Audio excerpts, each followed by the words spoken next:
O, zdravo drugari, jo kako ste slatki. A kako se zovete? O, kako se vi divno zovete. Ja razgovaram sa vama, a nisam vam se predstavila. Ja sam Uvarica Mica. U stvari, ja sam... Otkriću vam jednu tajnu, ali ne smete nikom da to otkrijete, jel važi, drugari? Ja sam čarobnica. Ali sam odlučila da u životu više volim da pravim kolače i torte i da u njih dodajem moje čarobne tajne sastojke. Naprimjer, za Novu godinu pravim čarobni kolač. Dovoljno je da svako pojede komadić tog kolača i bit će srećan i nasmejan čitave godine. A znate šta još volim da radim? Obožavam da čitam bajke. Jo, što volim uveče kad dođem kuće posle kolača i torte, pa sam onako mirišljava, sednem i pročitam, na primjer, Malu sirenu ili neku drugu bajku. Slušajte, Aladinova čarobna lampa. U jednom gradu na istoku živeo je siromašni mladić Aladin. Jednoga dana na pijaci prišao mu je nepoznati čovjek. Obećao je Aladinu da će ga bogato nagraditi ako mu učini uslugu. Trebalo je da uđe u pećinu koja se nalazila u planini nadomak grada, da pronađe i donese mu staru lampu. Aladin je bez razmišljanja pristao.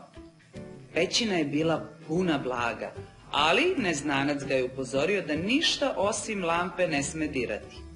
Aladin nije mogao da odoli i dotaknuo je veliki dijamant. Pećina je počela da se ruši. Bežeći, Aladin se spotakao i pao na izbledeli ćilim i odjednom poleteo.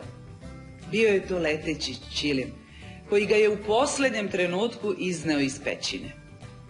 Srećan, Aladin je tek tada primetio da još uvek čvrsto drži lampu. Bila je stara i prašnjava, pa je pokušao da je obriše. Kako je protrljao lampu, tako je iz nje izašao golemi duh. Aladin se preplašio, ali duh mu je objasnio da je on sada njegov sluga i da će mu ispuniti 3 želje. Aladinova prva želja je bila da postane bogati princ. Želeo je da ode u sultanovu palatu i zaprosi prelepu princezu Jasminu. Ona je već dugo odbijala sve ugledne prosce. Aladin se nadao da će se princeza zaljubiti u njega ako joj dođe sa velikim bogatstvom. Kada se Aladin pojavio u palati, princeza nije htela ni da ga pogleda. Njoj bogatstvo nije značilo ništa.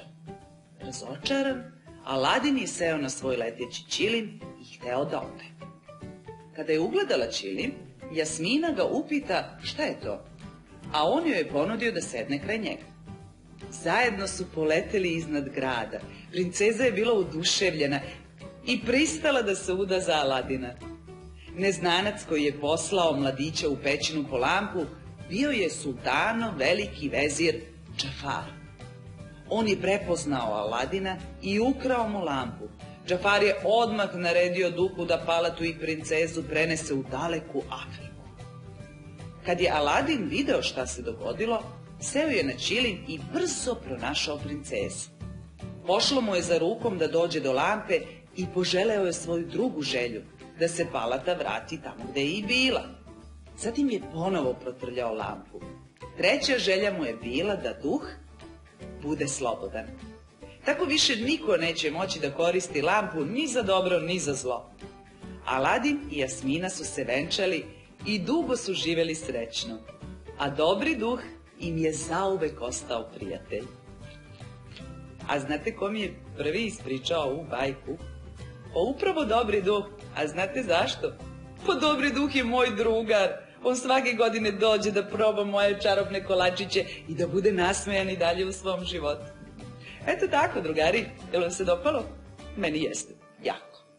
Ćao!